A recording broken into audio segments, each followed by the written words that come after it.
చూస్తున్నారు.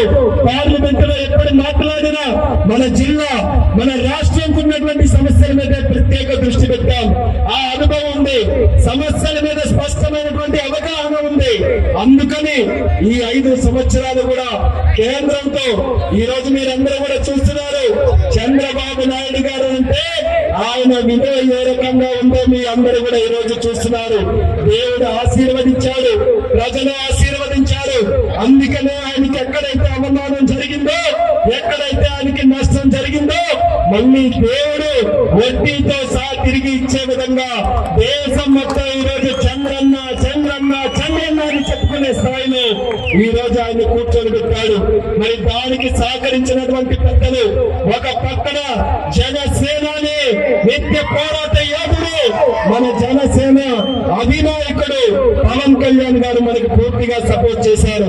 వాళ్ళ నాయకులు కూడా క్షేత్ర స్థాయిలో వాళ్ళు కూడా అదే రకంగా మనతో పాటు కష్టపడి ఈ రోజు అత్యధికమైనటువంటి మెజారిటీతో ఈ రాష్ట్రం కాదు దేశంలో ఎప్పుడైనా ఎన్నికలు జరిగితే ఇటువంటి రిజల్ట్ ఎక్కడ కూడా లేని స్థాయిలో రికార్డు మెజారిటీతో గెలిపించారు అంటే దాంట్లో జనసేనకి ధన్యవాదాలు మరొకసారి నేను తెలియజేసుకుంటున్నాను.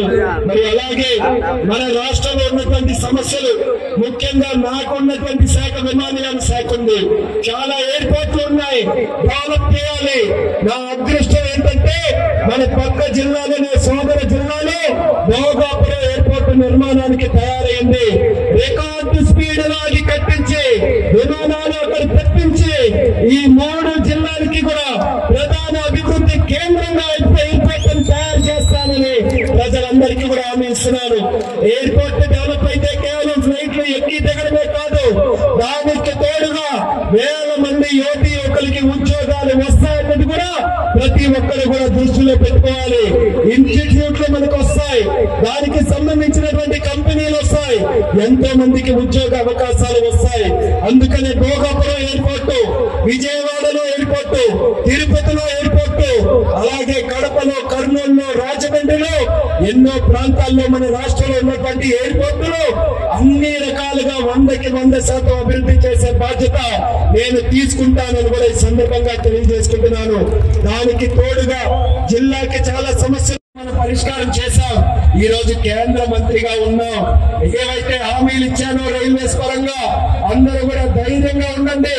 ప్రతి సమస్యను కూడా పరిష్కారం చేసే బాధ్యత, రైల్వేస్ ని అన్ని రకాలుగా మన జిల్లాలో అభివృద్ధి చేసే బాధ్యత నేను తీసుకుంటానని కూడా హామీ ఇస్తున్నాను. అలాగే కేంద్రంలో రైతులకి సంబంధించి, మన సాగునీటి ప్రాజెక్టులకి సంబంధించి ఎన్నో పథకాలు ఉన్నాయి.